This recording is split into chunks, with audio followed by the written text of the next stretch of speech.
আহ্বান আত্মোন্নয়নমূলক বইয়ের সমাহার audio book. Listen, understand and apply.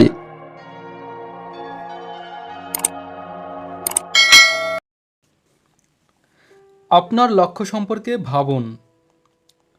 ব্যর্থতা থেকে প্রফুল্ল মনে ফিরে আসার একটি অন্যতম উপায় হল নেতিবাচক পরিস্থিতিকে বিভিন্ন দিক থেকে বিচার করা। মনে রাখবেন, ব্যর্থতা কখনো চূড়ান্ত হয় না। বেশিরভাগ ছোটোখাটো ভুলগুলো বড় স্কিমের সাথে যুক্ত থাকে।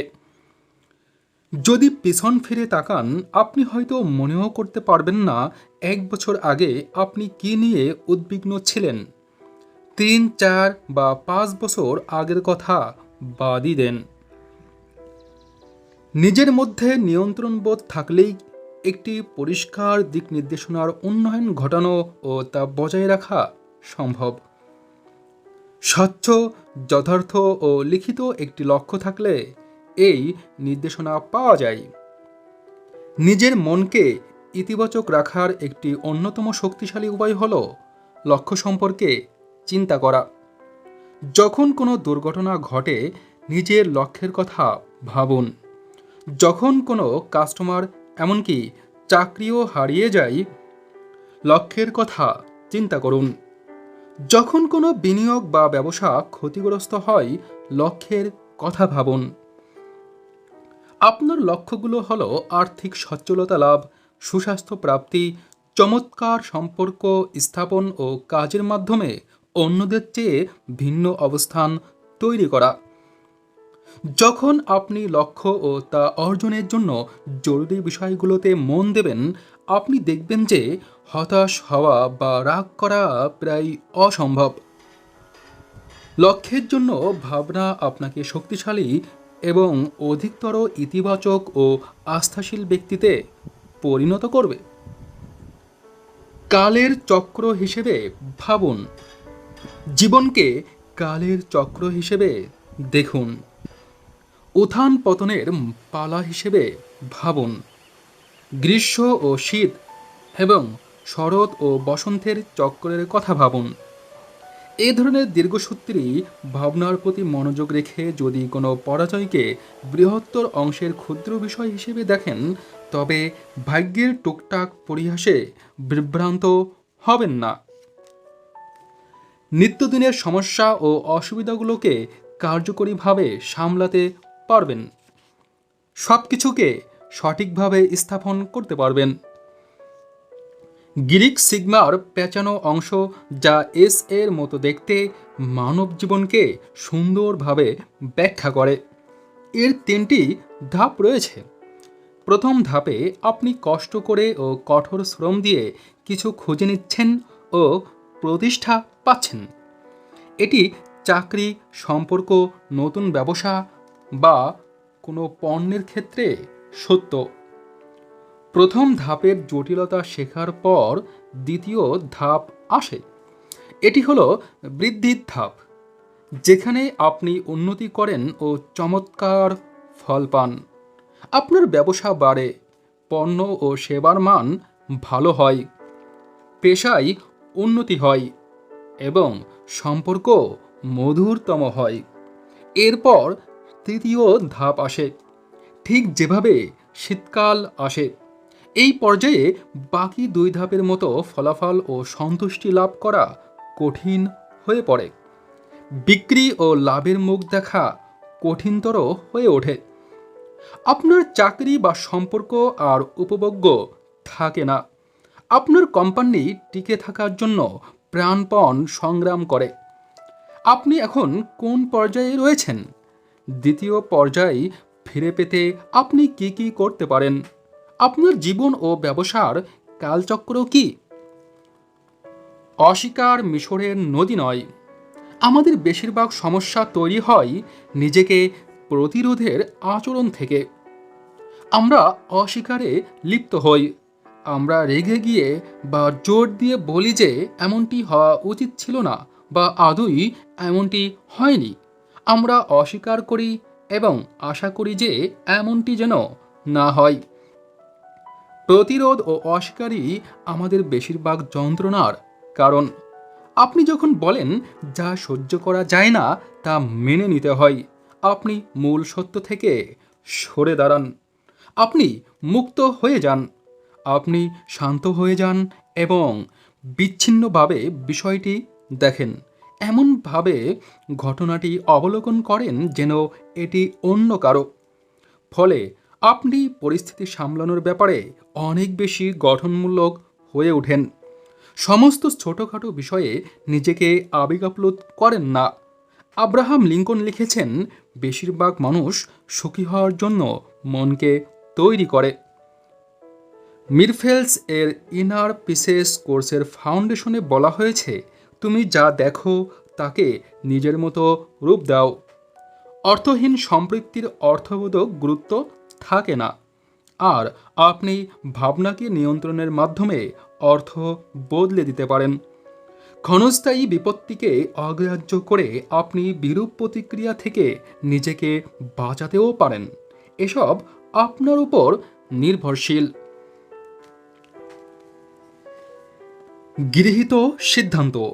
ইতিবাচক ও গঠনমূলকভাবে হতাশার সাথে লড়াই করার ক্ষমতা আপনাকে সফলতার দিকে এগিয়ে নিয়ে যাবে এবং অন্যদের কাছে যে কোনো বিষয়ে আপনার মর্যাদা বৃদ্ধি করবে। এই যোগ্যতা চর্চায় অর্জিত হয়।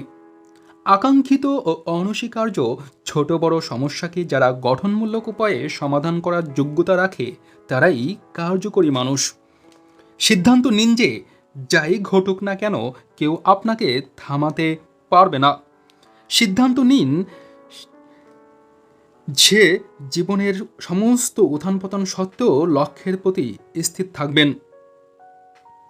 সিদ্ধান্ত নিন যে জীবনের সমস্ত উত্থান পতন সত্ত্বেও লক্ষ্যের প্রতি স্থির থাকবেন। এই সিদ্ধান্ত অগ্রিম নিয়ে রাখলে আপনি প্রস্তুত থাকবেন। যখন আপনি মানসিকভাবে প্রস্তুত থাকবেন, নিজের পায়ের উপর শক্তভাবে দাঁড়াবেন আর যে কোনো সমস্যার উদ্রেক হলে ভেঙে পড়ার পরিবর্তে সামলে নেবেন, তখন আপনাকে থামানো সম্ভব হবে না। অনুশীলনী 1 নম্বর, প্রতিজ্ঞা করুন যে ভেঙে পড়ার পরিবর্তে আপনি ঘুরে দাঁড়াবেন। জীবনের সবচেয়ে বড় হতাশা নিরীক্ষা করুন এখনই এবং তা থেকে শেখার বা লাভবান হওয়ার প্রক্রিয়া দেখুন। 2 নম্বর, যে কোনো 3টি দুর্ঘটনা শনাক্ত করুন যা ঘটতে পারে। এসবের বিরূপ প্রতিক্রিয়া কমানোর বা এড়িয়ে যাওয়ার জন্য আপনার প্ল্যান কী? 3 নম্বর, আপনার সবচেয়ে বড় উদ্বেগ বা সমস্যাকে এখনই নির্ধারণ করুন এবং তা থেকে আপনি কিভাবে শিখবেন ও উত্তরণ করবেন তা নির্ণয় করুন। এর সবচেয়ে গুরুত্বপূর্ণ শিক্ষা কী? 4 নম্বর, এডিসনের প্রস্তাবকে অনুশীলন করুন। শান্তভাবে স্বীকার করে নিন যে প্রতিটি সাময়িক বাধা হলো অকার্যকর পদ্ধতিকে চেনার একটি উপায় মাত্র, তাই এটি এক ধরনের সফলতা। 5 নম্বর, যাই ঘটুক না কেন নিজের লক্ষ্যের কথা ভাবুন এবং তা অর্জনের জন্য আপনি কি করতে পারেন ব্যস্ত হয়ে পড়ুন। 6 নম্বর, আপনার বাণিজ্যের ধারা শনাক্ত করুন। বাজার কিভাবে চলছে? যদি যেমন আছে তেমনই চালানো যায় তবে কী ধরনের সিদ্ধান্ত নেবেন আপনি? 7 নম্বর, আপনার সাম্প্রতিক গুরুত্বপূর্ণ অভিজ্ঞতা সম্পর্কে 2টো প্রশ্ন করুন। যে কোনো সমস্যা থেকে সম্ভাব্য কিছু শেখার প্রতিজ্ঞা করুন।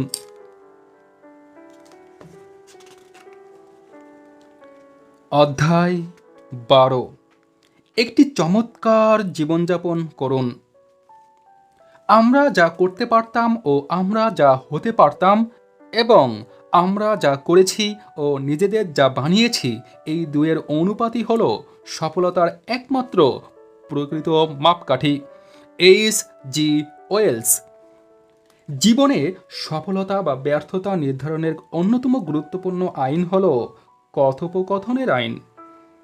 পূর্বের অধ্যায়ে যেমনটি বলেছি যে আমাদের বাহ্যিক বিশ্ব হল আভ্যন্তরীণ পৃথিবীর প্রতিচ্ছায়া।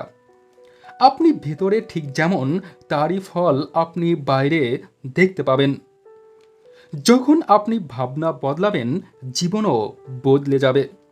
এই আইন সর্বক্ষেত্রে প্রযোজ্য। জ্ঞান ও প্রস্তুতির আভ্যন্তরীণ বিষয়ই আপনার আয় ও পেশাগত সাফল্যের বাহ্যিক পৃথিবী নির্ধারণ করবে। স্বাস্থ্য ও সবলতার আভ্যন্তরীণ আচরণই আপনার শারীরিক অবস্থাকে নির্ণয় করবে। আপনার অন্তর্গত বিশ্বাস ও প্রত্যাশা অন্যের প্রতি আপনার আচরণ ও ব্যবহারে প্রকাশ পাবে।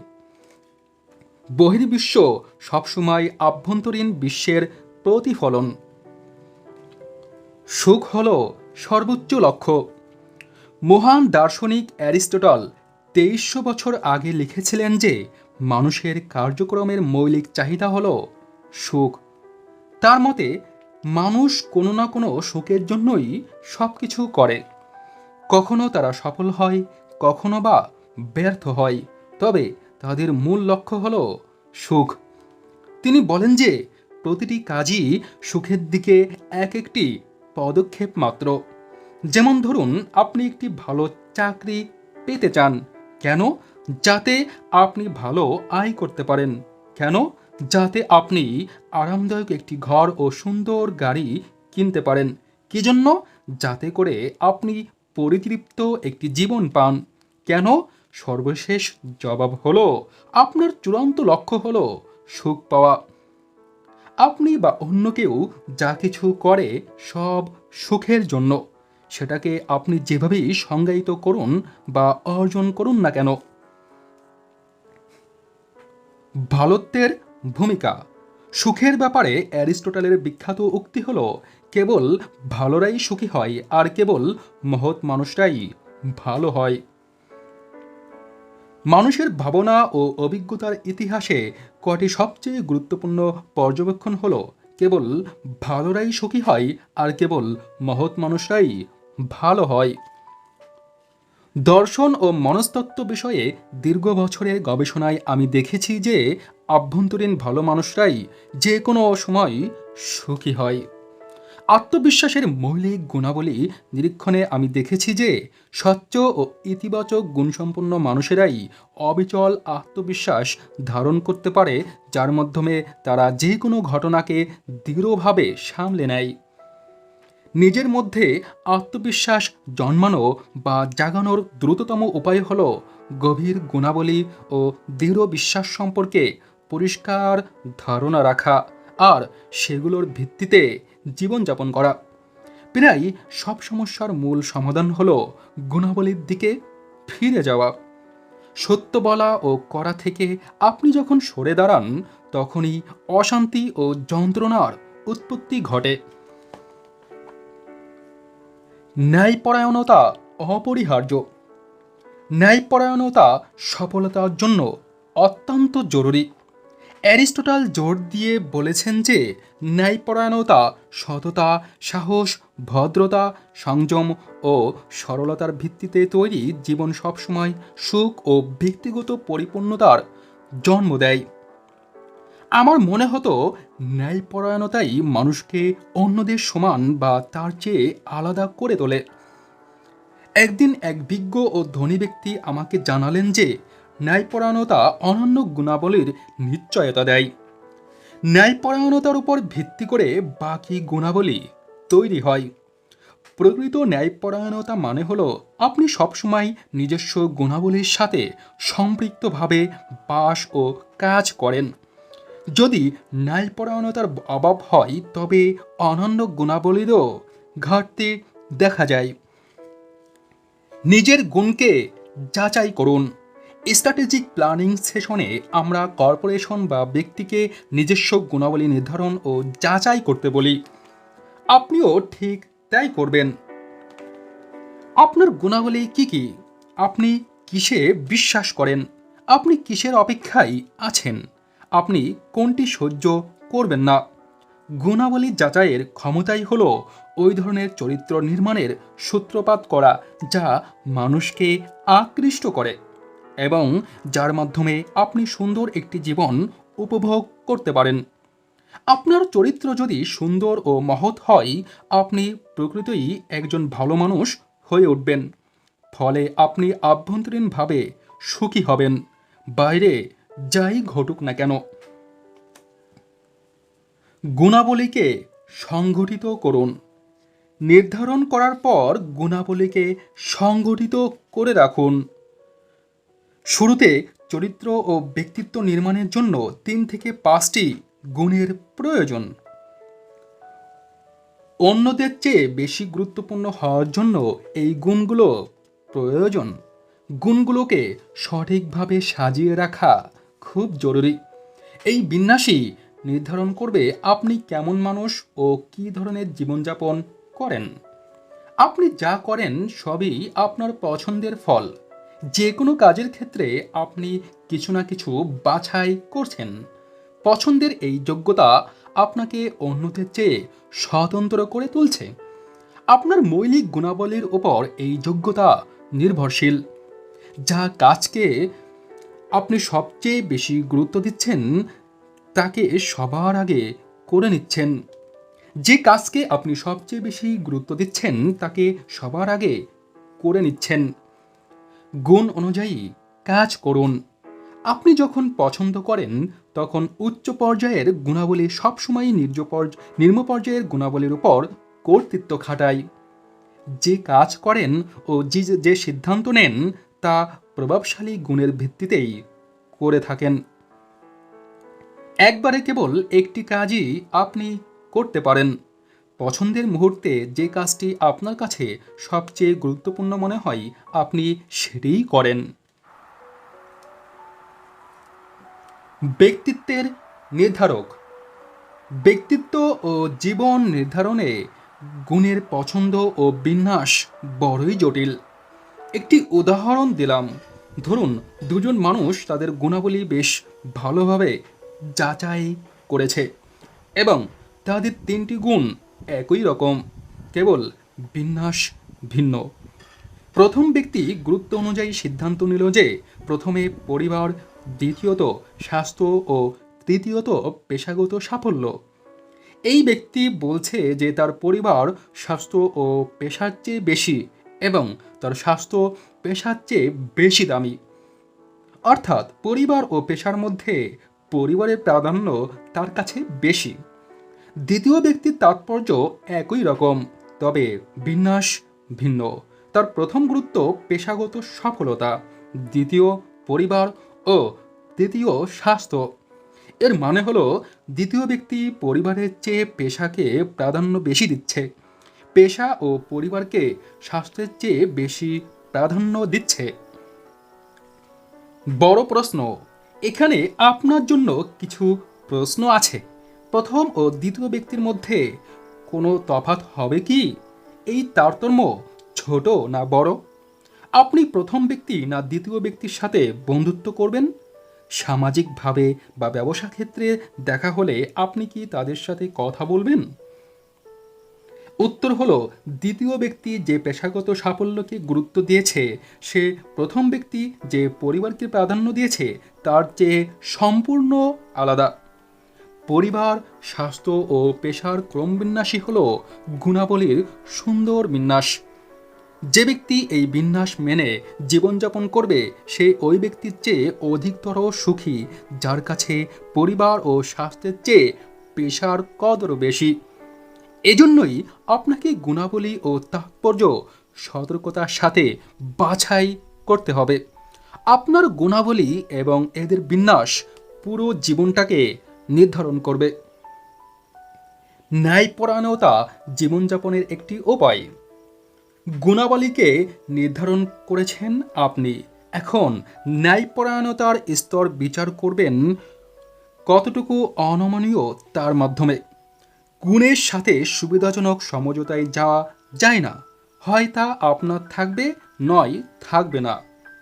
গুণাবলী নির্বাচন ও সেগুলো মেনে চলার সংকল্প আপনার চরিত্র ও ব্যক্তিত্ব তৈরি করে। ইতিহাসে দেখা গেছে বড় ব্যক্তি মাত্রই চরিত্রবান ছিল, তারা উচ্চ ও মহৎ গুণাবলীর ভিত্তিতে জীবন ধারণ করত।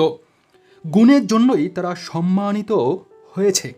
বর্তমান সমাজের একটি বড় সমস্যা হয়ে দাঁড়িয়েছে পরিস্থিতি অনুযায়ী গুণাবলী বা সুবিধাজনক নীতি। পরিস্থিতি অনুযায়ী ন্যায় অন্যায় বিচারের কারণে, আবার কখনো বা সময়ের প্রয়োজনে এদের জন্ম। এর চেয়ে খারাপ বিষয় হলো নিজেদেরকে তারা চরিত্রবান ভেবে বোকা বানাচ্ছে, যখন মূলত তারা সুবিধাবাদী। চাপে পড়লে আপনি কি করেন?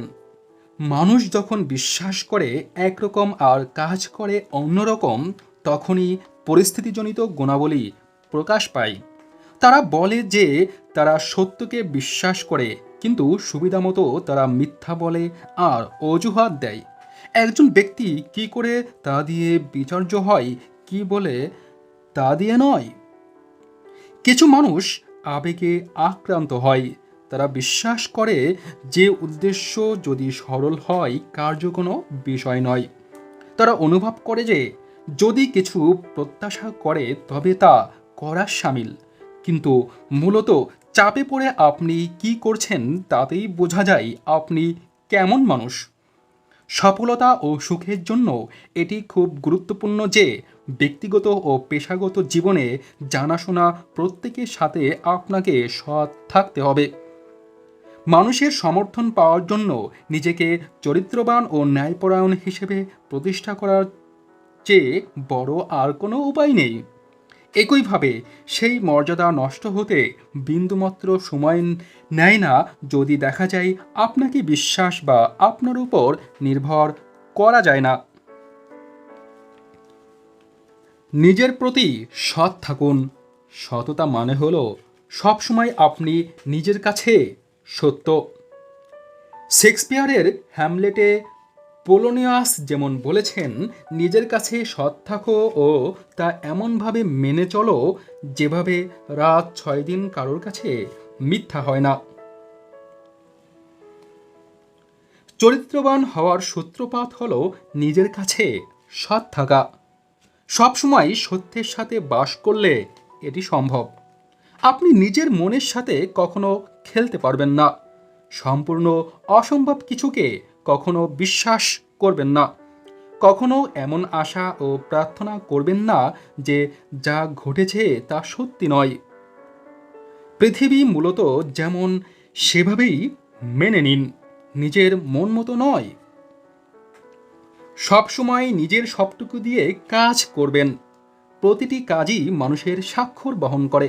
নিজের কাছে সৎ থাকা মানে হলো যে কাজ বা দায়িত্ব নিয়েছেন তাতে নিজের সবটুকু ঢেলে দেওয়া। আভ্যন্তরীণ সততা ও ন্যায়পরায়ণতা বাহ্যিক গুণ ও কাজের শ্রেষ্ঠত্ব হিসেবে প্রকাশ পাবে। কাজের ক্ষেত্রে প্রয়োজনীয় সময় ও মনোযোগ প্রদানের মাধ্যমে আপনি নিজের ব্যাপারে আত্মপ্রকাশ করতে পারেন যে আপনি মূলত কেমন। ন্যায়পরায়ণতা মানে হলো সবার সাথে আপনি সত্যবাদী, স্পষ্টভাষী ও সৎ। আপনি নিজের ব্যাপারে যেমন সৎ, অন্যের ব্যাপারেও ঠিক তাই। ঘরে ও বাইরে সবখানে আপনি সৎ। আপনি যদি অন্যদের জিজ্ঞেস করেন তারা সৎ কিনা, প্রায় প্রত্যেকেই বলবে তারা তাই। বেশিরভাগ মানুষ মিথ্যা বলে না, প্রতারণা করে না, চুরি করে না বা কোনো রকম অসৎ কাজে লিপ্ত থাকে না। কিন্তু প্রকৃত সৎ বলতে বোঝায় যে প্রত্যেকের সাথেই আপনি সৎ থাকবেন। অর্থাৎ কেবল মিথ্যা না বলা নয়, আপনি কোনো মিথ্যাকে সমর্থনও দেবেন না। আপনি কখনো এমন অবস্থায়ও থাকবেন না যেটা আপনার জন্য অনুচিত বা যে পরিস্থিতি আপনার সততাকে আঘাত করে ও আপনাকে অসুখী করে তোলে। মুখ বন্ধ রেখে এবং যা ভাবেন ও অনুভব করেন তা বলতে অস্বীকার করে কখনো ন্যায়পরায়ণতার সাথে সমঝোতা করবেন না। আপনার সর্বোচ্চ লক্ষ্য।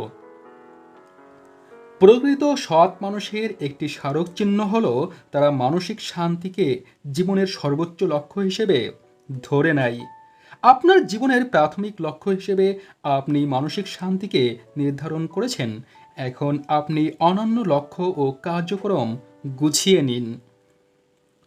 প্রকৃত সৎ মানুষ হিসেবে আপনি মানসিক শান্তিকে অন্য কোনো ব্যক্তি বা বস্তুর সাথে সমঝোতায় আনবেন না।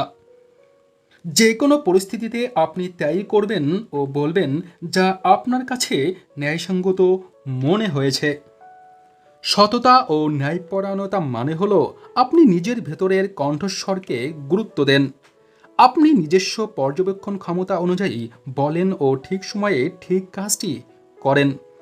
যখন আপনি বিরক্ত বা অসুখী হন, একান্ত নীরবে বসে পড়ুন আর আপনার কণ্ঠস্বর শোনার অপেক্ষা করুন।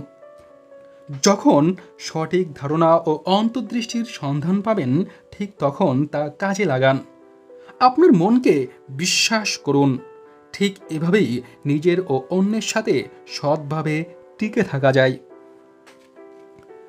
আপনার নিজের মনের ন্যায়পরায়ণতা। রাল্ফ ওয়াল্ডো এমারসন তার সেলফ রিলিয়ান্স প্রবন্ধে বলেছেন, নিজের সততাকে পবিত্র বস্তুর মতো রক্ষা করুন। তিনি আরও বলেছেন, নিজের মনের ন্যায়পরায়ণতার চেয়ে পবিত্র আর কিছু নেই। চারিত্রিক উন্নয়নের জন্য সত্যবাদিতা অপরিহার্য, আর চরিত্রের উন্নয়ন আপনার জীবনের অন্যতম লক্ষ্য হওয়া উচিত। অ্যারিস্টটল বলেছেন, তরুণ চরিত্রের উন্নতি সাধনই হল শিক্ষার মূল লক্ষ্য।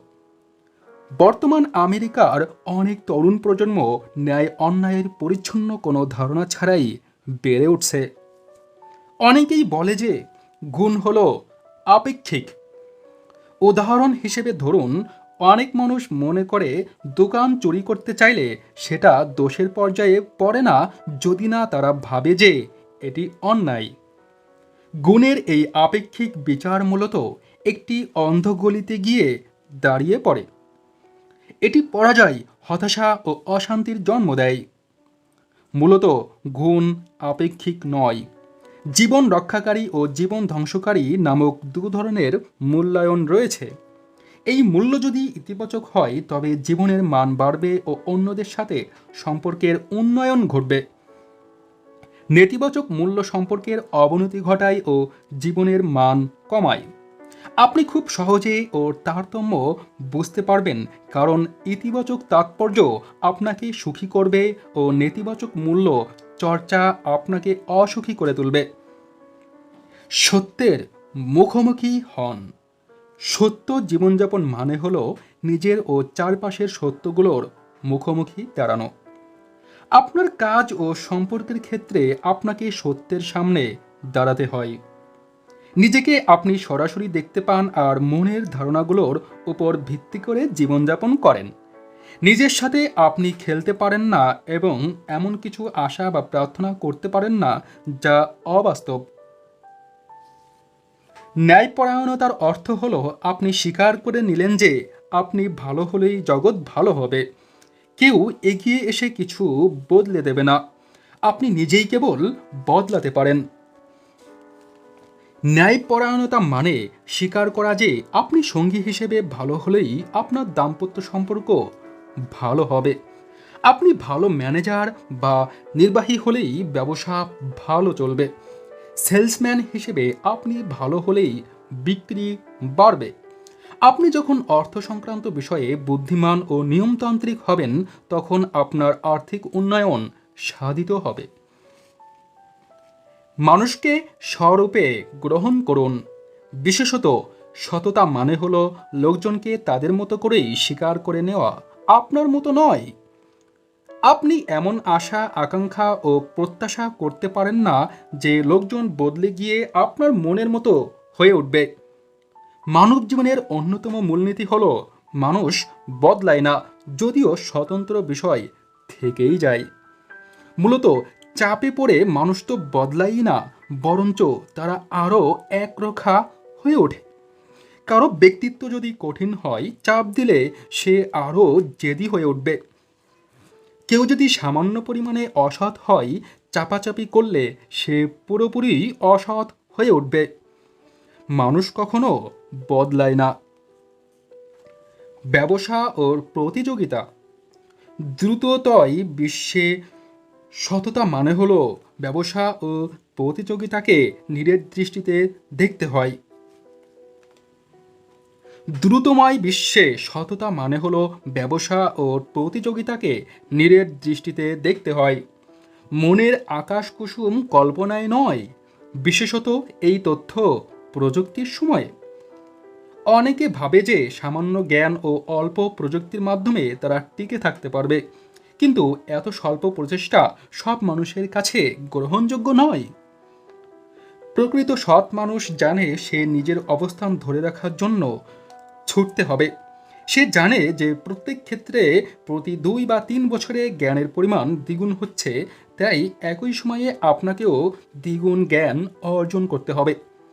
জেনারেল ইলেকট্রিক এর সাবেক প্রেসিডেন্ট ও সিইও জ্যাক ওয়েলস বলেছেন, আপনার প্রতিষ্ঠানের বাহ্যিক পরিবর্তন যদি অভ্যন্তরীণ পরিবর্তনের চেয়ে বেশি হয়ে যায়, তবে অভ্যন্তরেই এর সমাপ্তি ঘটবে।